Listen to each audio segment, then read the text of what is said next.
Hello and welcome back in this very awesome build. Lately, I've been receiving a lot of requests for building the perfect drag racing car.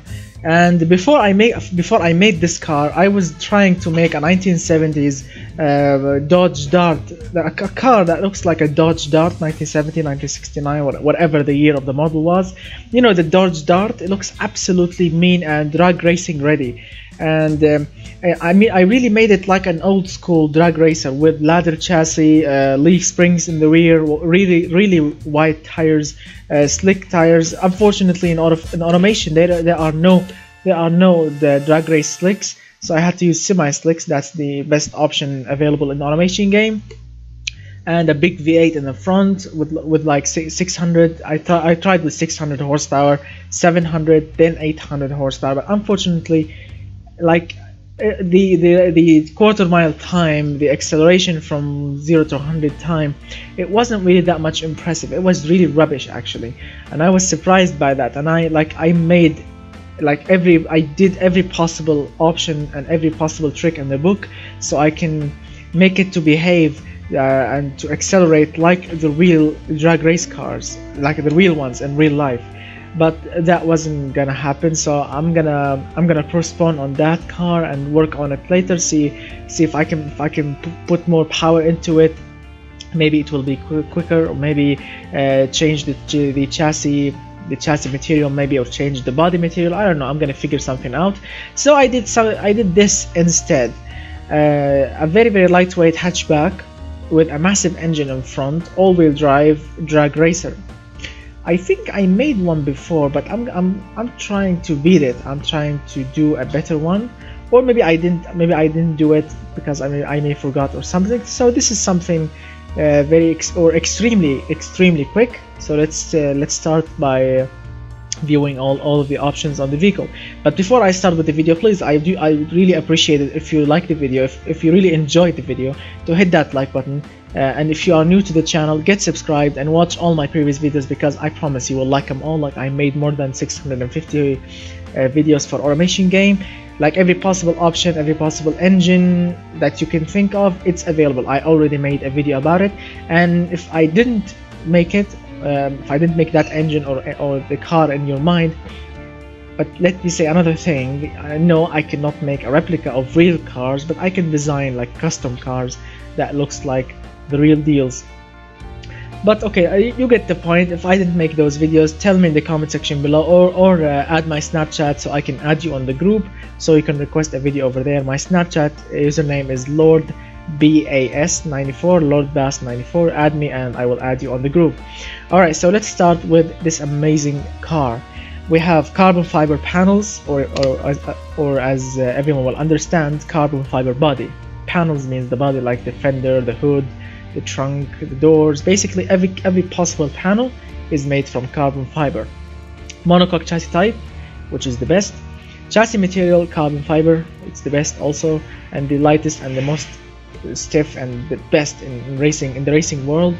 We have front transverse engine placement, because it's a tiny car and there is no place to put let's say if I want to put a V12, a V6, a V8, it will not fit using longitudinal, so transverse works absolutely perfect. McPherson strut. Why did I choose McPherson strut? Because it's lighter than double wishbone and it's more compact, and it will give a big, it will make the engine room, or the engine bay, it will make it more big to fit a bigger engine. Double wishbone tends to expand a little bit from what do you call these, like the arms. I'm not really good in suspension parts, but they are like an upper arm, a lower arm. Yes, they call them the control arms, I think. Yes, these tend to stick out more than the McPherson strut design. So yeah, that's why this one is more compact. It's best suitable for hatchbacks, so it can fit a bigger engine, or you can make the engine bay bigger to lower the service cost. Multi-links in the rear, because it's the best option. I mean, I can put push rods, but push rods, it's extreme. This is like Formula 1 style suspension, but no, multi-links is the best. Plus 5 quality, no need to go any higher. And yes, this is the engine. Yes, look at this massive beast. I'm gonna put this engine in that little hatchback.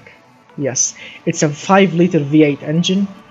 It's a 60 degrees V-shaped 8-cylinder engine. Aluminium silicon is the block material. 93mm on the bore, 92mm on the stroke, which equals 5000cc engine. Dual overhead camshaft with 5 valves per cylinder, because I don't care about fuel efficiency. I only want more power, more torque. Aluminium silicon is the cylinder heads material, and with no reveal, of course. Forged steel crankshaft, lightweight titanium connecting rods, and lightweight forged pistons. It's actually a weird combination. Why did I choose? I can go, if I want, I can go with billet steel crankshaft. It will be much lighter. Yeah, okay, so let's start again. Billet steel crankshaft, lightweight titanium connecting rods, and lightweight forged pistons, +5 quality.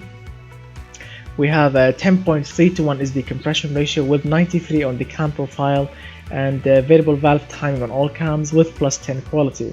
We have twin turbocharged system with 1463 horsepower supporting intercooler, ball bearing internals, very much custom racing turbos. But let me push a little bit of boost in. It will actually do. Alright, so I'm gonna keep it like this. This is more safe. So 22.4 psi, 1.40 max out air ratio, 48 on the turbine, 60.5mm on the compressor. Pretty much perfect with +10 quality. We have direct fuel injection with throttle per cylinder or individual throttle bodies. So we have 8 individual throttle bodies with racing intake manifold and racing fuel or racing ultimate fuel. What I'm saying? It's ultimate fuel, 100 octane ultimate racing fuel. 11 is the air fuel ratio. As you can see, the max air fuel ratio is 11.8. I've chosen 11. It's a little bit, it's running a little bit rich, but don't worry, we don't have any warning light for running rich, because when you are using a massive turbos, and when you are pushing like +15 quality, not +15 quality, +15 psi of boost, more than +15 psi of boost, you can tend to push a little bit more fuel than usual, and it will work perfectly. Because I'm pushing 22 psi or 22.4 psi of boost, I can push more fuel in, no problem. The engine will not explode, it will not run rich or anything, but you will hear pops and bangs out of the exhaust system. Ignition timing is 100 maxed out on the advanced side, with 8,500 is the RPM limit. I mean, if I want, I can push it more, but there is no point. As you can see, the customers will hate it actually with more RPM, so 8,500 seems official. +10 quality on the fuel system, single exhaust pipe because it's a hatchback, and yes, it's a massive exhaust because as you can see, single exhaust pipe, but 5.5-inch exhaust diameter, as you can see. No Carla converter, no mufflers, no restrictions whatsoever, with +15 quality. And this is the final result: 1105 horsepower at 8400 RPM and 834 pound-feet of torque at 5800. So the engine is reliable, as you can see. Even if it's a racing engine, still very much reliable, because basically everything is on +10 quality. Service cost is a little bit expensive because racing intake manifold, anything can go in the engine, anything can cause a problem. That's why it's a little bit expensive. Fuel economy, no one cares. Octane, I'm running nearly all of it. Emissions are actually low even without a catalytic converter. The engine is actually surprising. It's smooth. That's weird because I'm using a racing camshaft, 5 valves per cylinder, and 62 points seems very good. The engine is very responsive, yes, and the noise it's actually not bad. It's not quiet, and it's not extremely loud. It's in between. The engine is lightweight actually, because what options do we have here? Did I choose aluminium silicon? Yeah, aluminium silicon block and head, and we have billet steel crankshaft, titanium connecting rods, and lightweight forged pistons. All of this will make the engine really lightweight. Well, production units and engineering time, I don't care about both of these because this is like a one-time shot, a very, or not very, extremely limited car, only one car available That's why I don't care. So let's fire up this beast.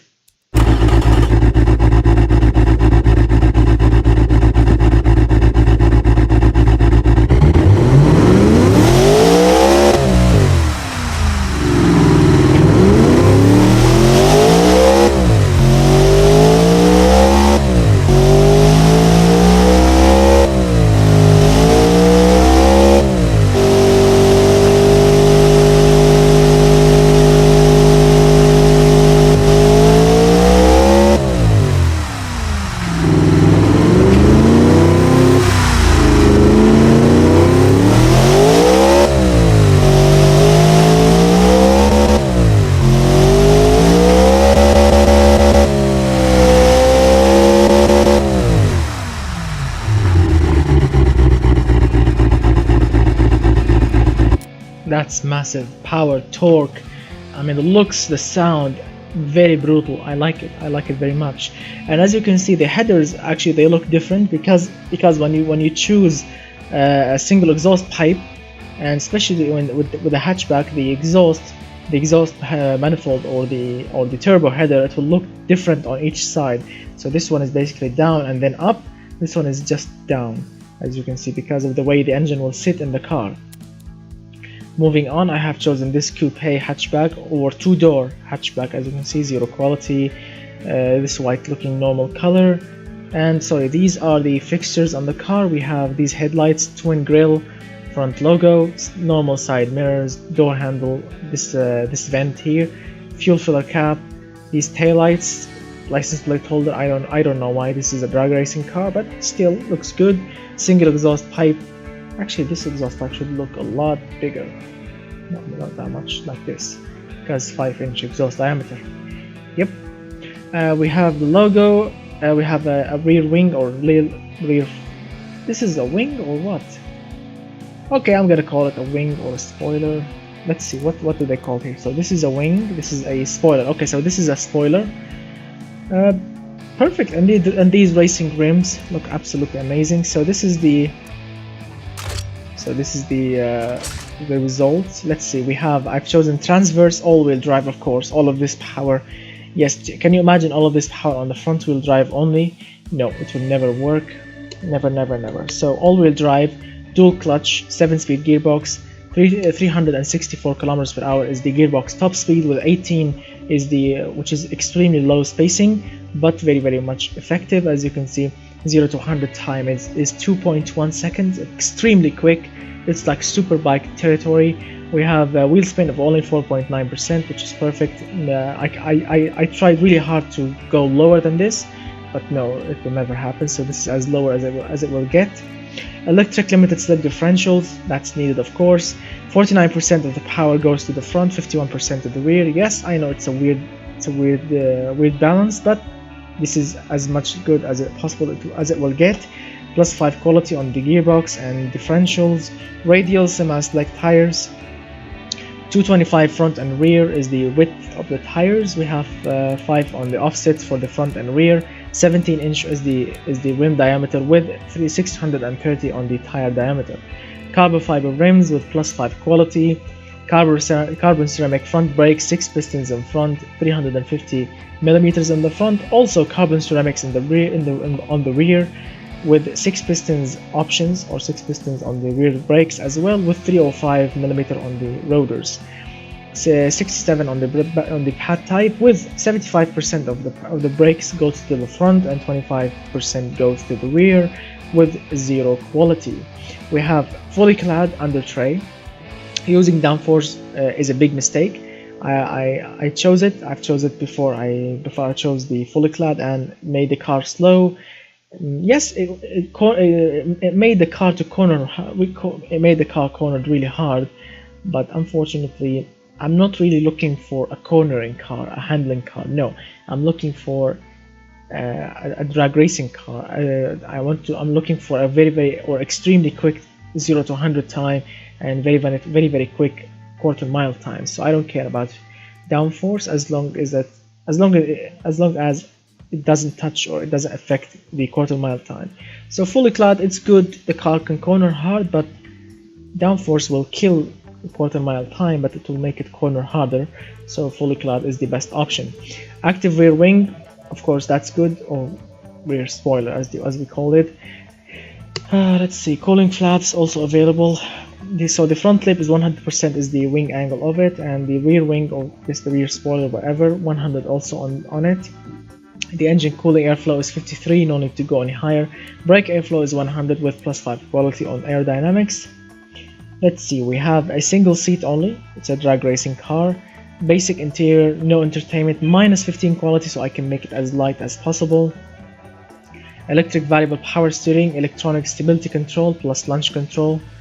Yes, we need launch control when you have a very 1100 kilogram hatchback with a 1100 horsepower in it.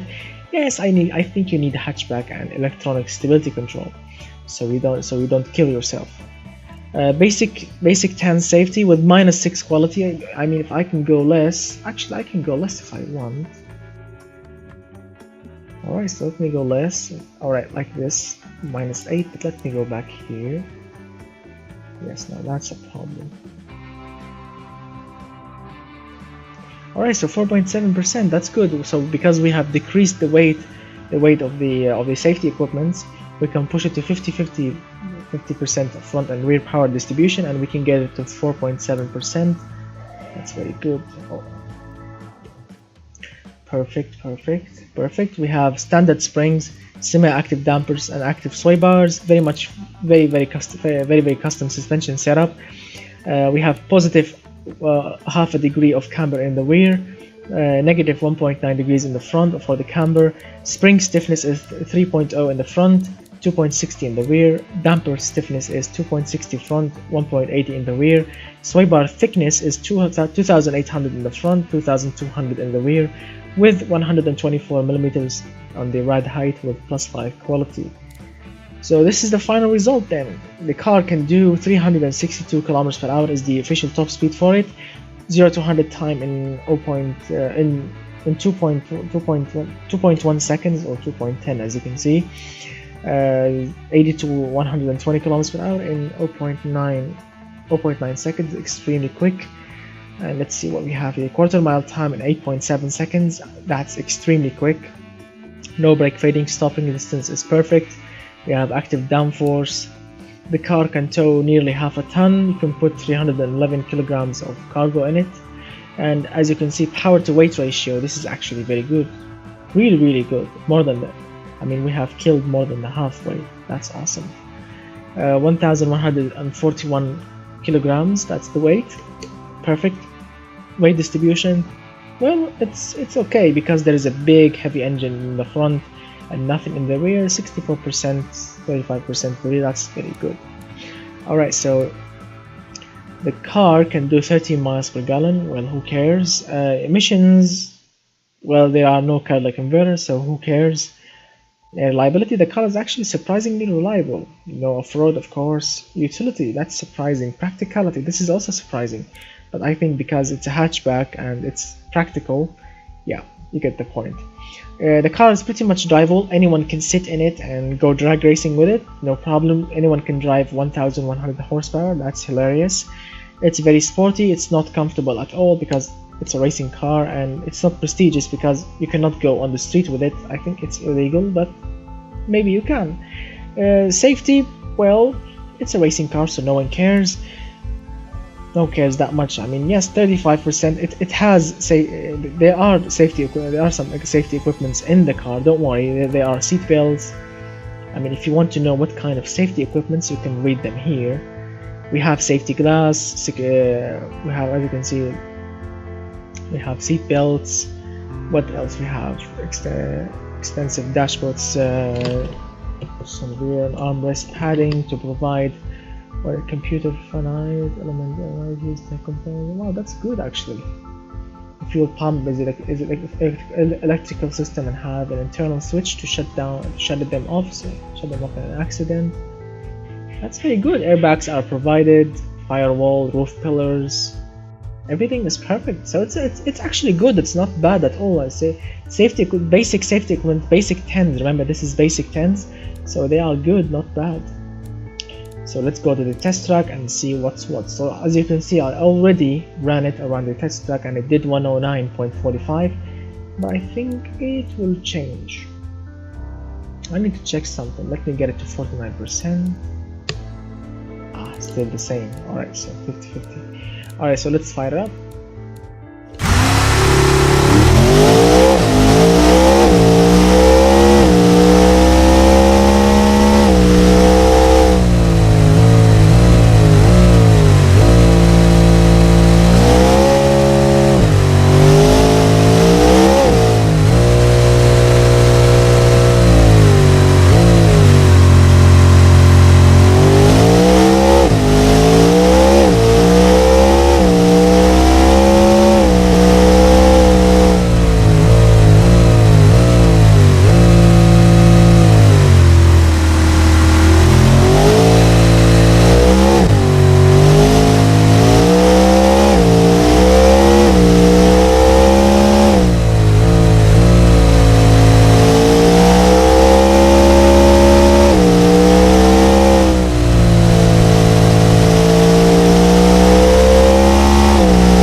Alright, so it did it in 109.37, quicker than before.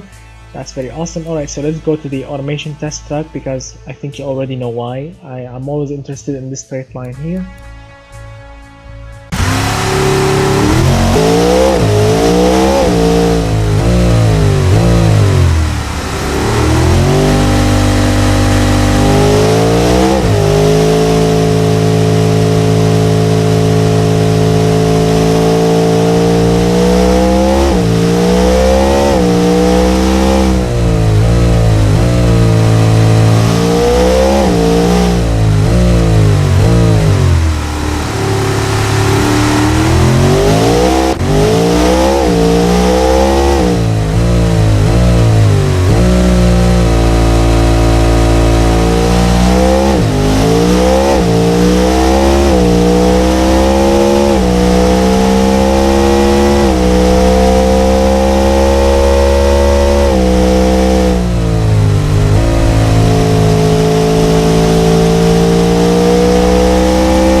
Alright, so it did it in 1 minute 55.77.